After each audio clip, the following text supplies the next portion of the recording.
पहले हरिशंकर नाम का एक राजा था। उसके 3 पुत्र थे और अपने उन तीनों पुत्रों में से वह किसी एक पुत्र को राजगद्दी सौंपना चाहता था, पर किसे।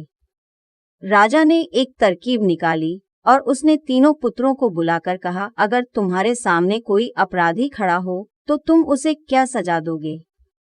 पहले राजकुमार ने कहा कि अपराधी को मौत की सजा दी जाए, तो दूसरे ने कहा कि अपराधी को काल कोठरी में बंद कर दिया जाए। अब तीसरे राजकुमार की बारी थी। उसने कहा कि पिताजी, सबसे पहले ये देख लिया जाए कि उसने गलती की भी है या नहीं। इसके बाद उस राजकुमार ने एक कहानी सुनाई। किसी राज्य में राजा हुआ करता था। उसके पास एक सुंदर सा तोता था। एक दिन की बात है कि तोते ने राजा से कहा कि मैं अपने माता पिता के पास जाना चाहता हूँ। वह जाने के लिए राजा से विनती करने लगा। तब राजा ने उससे कहा कि ठीक है, पर तुम्हें 5 दिनों में वापस आना होगा। वह तोता जंगल की ओर उड़ चला, अपने माता पिता से जंगल में मिला और खूब खुश हुआ। ठीक 5 दिनों बाद जब वह वापस राजा के पास जा रहा था, तब उसने एक सुंदर सा उपहार राजा के लिए ले जाने का सोचा।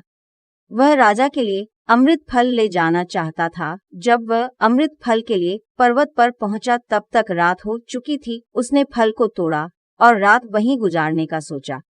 वह सो रहा था कि तभी एक सांप आया और उस फल को खाना शुरू कर दिया। सांप के जहर से वह फल भी विषाक्त हो चुका था। तभी मंत्री ने कहा कि महाराज, पहले देख लीजिए कि फल सही भी है कि नहीं। राजा ने बात मान ली और फल में से एक टुकड़ा कुत्ते को खिलाया।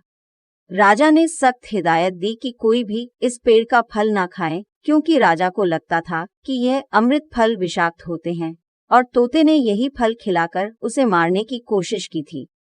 एक दिन एक बूढ़ा आदमी उस पेड़ के नीचे विश्राम कर रहा था। उसने एक फल खाया और वह जवान हो गया, क्योंकि उस वृक्ष पर उगे हुए फल विषाक्त नहीं थे।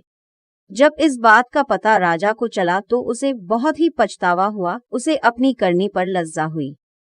तीसरे राजकुमार के मुख से ये कहानी सुनकर राजा बहुत ही खुश हुआ और तीसरे राजकुमार को सही उत्तराधिकारी समझते हुए उसे ही अपने राज्य का राजा चुना। इस कहानी से हमें यह सीख मिलती है कि किसी भी अपराधी को सजा देने से पहले ये देख लेना चाहिए कि उसकी गलती है भी या नहीं। कहीं भूलवश आप किसी निर्दोष को तो सजा देने नहीं जा रहे हैं। निरपराध को कतई सजा नहीं मिलनी चाहिए।